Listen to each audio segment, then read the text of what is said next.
के जो first topic हम कर चुके हैं, जिसमें हमने पढ़ा था अधिकार क्या है, अधिकारों का महत्व क्या है। और आज इसका जो वो सबसे बड़ा पार्ट है इस चैप्टर का, वो है हमारे मौलिक अधिकार। तो उन मौलिक अधिकारों में काफ़ी अनुच्छेद हैं और बहुत सी उनकी डिटेल है, बहुत से उदाहरण हैं। तो उनको समझने के लिए हम एक आज दूसरी विधि अपनाएंगे आर्ट इंटीग्रेशन के अंडर, एक नाटक की विधि। तो आज हम इन मौलिक अधिकारों की बात करते हैं जो संविधान में 7 थे, पर बाद में उनको कम करके उनमें 6 बचे। एक प्रॉपर्टी का राइट था, जिसको हम 301 के रूप में सामान्य अधिकार के रूप में जानते हैं। आर्टिकल 31 से निकलकर वो कहाँ चला गया, सामान्य अधिकार। ठीक है, तो उन 6 मौलिक अधिकारों में से आज हम पहला एक अधिकार करेंगे। पहला अधिकार कौन सा है? समानता। ठीक है, तो उस समानता के अधिकार को हम एक छोटे से नाटक के माध्यम से प्रस्तुत कर रहे हैं। आप थोड़ा ध्यान से सुने और समझे। ठीक है, चलिए स्टार्ट कीजिए।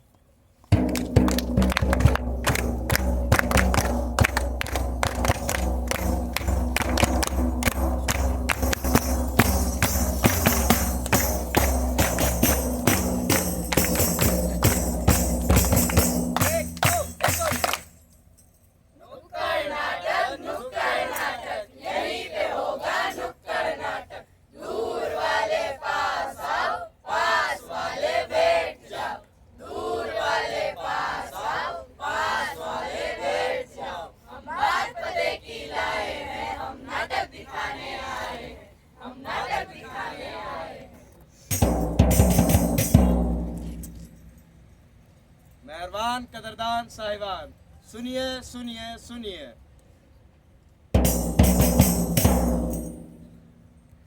हम जवाहर नवोदय विद्यालय पोरबंदर के छात्र एवं छात्राएं आज आपके सामने लेकर आ रहे नुक्कड़ नाटक।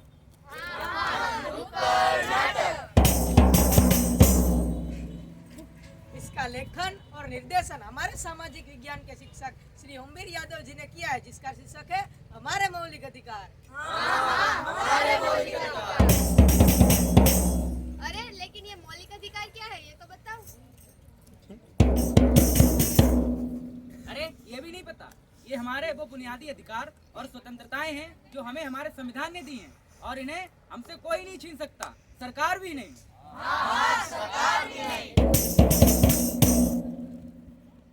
मौलिक अधिकार हमारे संविधान के भाग 3 के 12 से 35वें अनुच्छेद में वर्णित है।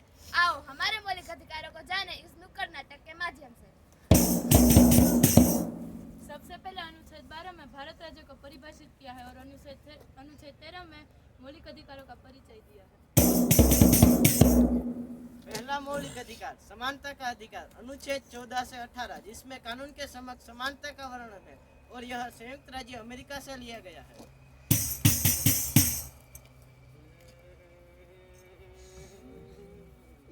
हेलमेट कहाँ है? चालान दो। शर्मा जी को तो जाने दिया, हमें क्यों नहीं जाने दे रहे हो? नहीं, वो अमीर आदमी है, तुम गरीब आदमी हो, तुम्हें 2000 रुपया चालान देना होगा। कानून के समक्ष समानता, कानून में सब लोग बराबर है। इसको क्यों रोक लिया? ये चालान दोनों का, ये गरीब आदमी है, ये हेलमेट नहीं लगाया था। तो हेलमेट तो मैंने नहीं लगाया, चालान होगा तो दोनों का होगा, नहीं तो किसी का भी नहीं होगा। ठीक है, जाइए, आप दोनों का चालान नहीं होगा। बराबर है।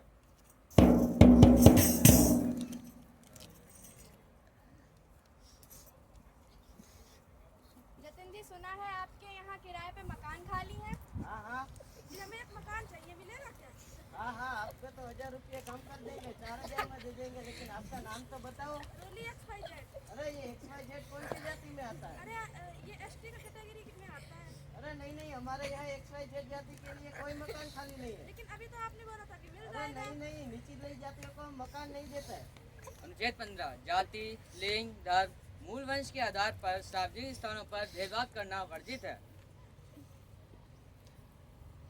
अरे भाई, क्या समस्या है? अभी तो इन्होंने बोला था कि मकान मिल जाएगा किराए पर, लेकिन XYZ ST कैटेगरी सुन करके ये बोल रहे हैं कि मकान नहीं मिलेगा। अरे भाई, कौन सी दुनिया में जी रहे हो? भारत की आजादी के बाद उच्च नीच में कोई भेदभाव नहीं। अगर आपके पास मकान है तो इनको दे दीजिए। हाँ, अगर आप कहते हैं तो मैं दे देता हूँ। अब से मैं ऊंच नीच में भेदभाव नहीं करूँगा।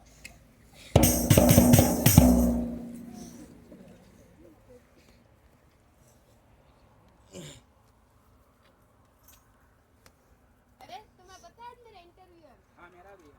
और मुझे उसमें जॉब लेनी है, तुमसे ज्यादा मार्क्स। हाँ, देख लेंगे।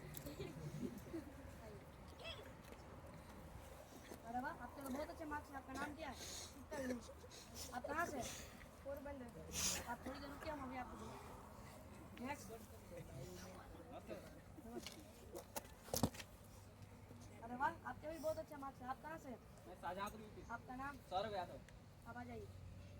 देखिए, हमें हमारी जॉब के लिए सिर्फ पुरुष की जरूरत है, तो हम आपको नहीं रख सकते। ऐसा क्यों? अनुच्छेद 16 अनुच्छेद 16 रोजगार में समानता। सरकार सरकारी नौकरी में कोई भी भेदभाव नहीं करती। मुझे माफ करिए, मुझे इस अधिकार के बारे में नहीं पता था। अब हम आप ही को जॉब में। आप इतने बड़े अफसर हो, आपको तो पता ही होना चाहिए।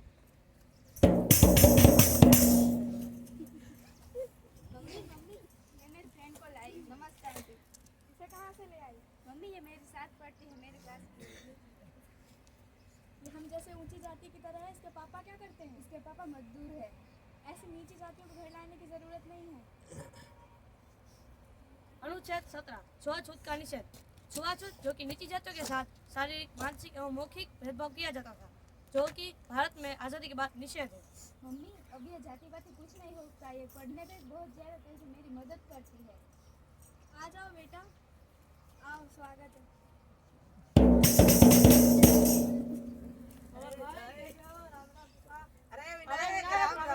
अरे मैम राय साहब है, उन्होंने मेरा नाम लेने की कोशिश कैसे की? हम अंग्रेजों के जमाने के राय साहब हैं, हमारा पूरा खानदान राय साहब है। हमें राय साहब करके पुकारो।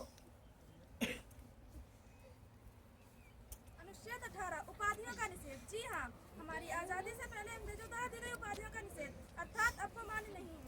अरे राय साहब, अंग्रेज जीत भी गई। अब ऐसा कोई उपाधि नहीं है। हम सब एक ही है, हम सब एक समान हैं।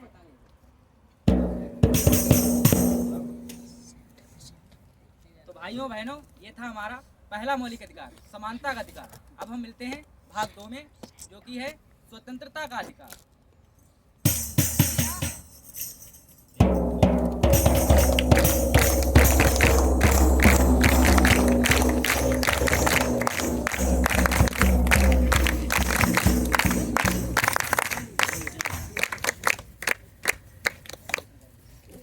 हाँ बेटा, कैसा लगा? बहुत ही अच्छा।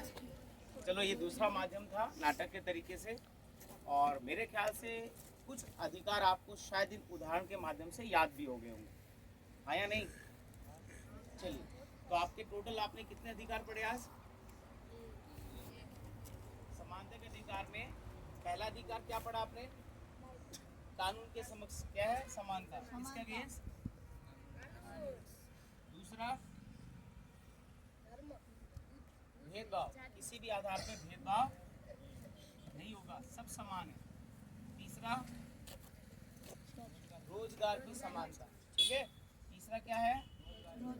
रोजगार की समानता। तीसरा के बाद चौथा छुआछूत की बंद कर दिया है, तो अभी इस चीज पे कोई भेदभाव नहीं होगा, सब बराबर है।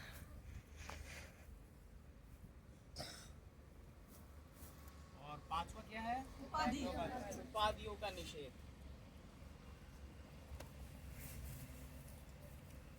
तो ये 5 बेटा समानता के अधिकार हैं, जो आपके पहली मौलिक अधिकार में आते हैं, ठीक है। इसके बाद अगला आपका स्वतंत्रता के अधिकार है, और इसको याद करने के लिए सिंपल एक शॉर्ट ट्रिक है, जो आप थोड़ा बोर्ड पे देख सकते हैं। जैसे इनके जो आर्टिकल है वो याद करने हो, तो इसके लिए सिंपल फॉर्मूला है। घर में तो इसका आर्टिकल अगर याद करना हो तो कानून को इंग्लिश में क्या बोलते हैं? लॉ। एल से लॉ होता है ना, भेदभाव, डिस्क्रिमिनेशन, रोजगार, एम्प्लॉयमेंट, छुआछूत, अनटचेबिलिटी और उपाधि, टाइटल। आपके एनसीईआरटी बुक में टाइटल का नहीं मिलेगा बेटा, ठीक है, तो इसको ऐड कर लेना। तो इसको आप एक सिंपल लाइन में याद कर लीजिए। ले दे के एक उधार 13 के बाद हिंदी में क्या आता है? 14, 15, 16, 17, 18।